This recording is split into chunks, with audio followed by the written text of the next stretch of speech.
عمرك اشتغلت على كويري او سب كويري وبتعيد نفس الكويري كذا مره؟ هنا بيجي دور السي تي اي وهو اسمه كومون تيبل اكسبريشن. السي تي اي هو جدول مؤقت بيتكون جوه الكويري واحنا بنشغله وبنكتبه بالمنظر ده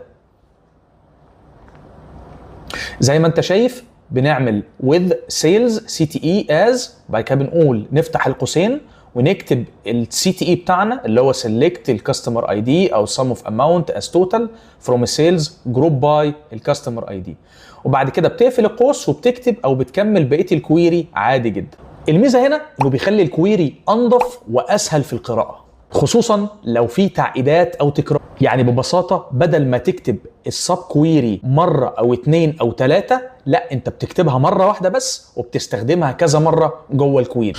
وطبعا لما انت بتكتبها بتسميها باسم، واول لما بتسميها بتقدر تنادي عليها جوه الكويري مره مرتين او ثلاثه وينفذ نفس الكويري اللي بتتكرر كذا مره. لكن خد بالك السي تي اي مش بتتخزن جوه الداتابيز زي الفانكشنز والستورد بروسيجرز. اول لما بتشغل الكويري وبتخلص السي تي اي بتختفي تماما.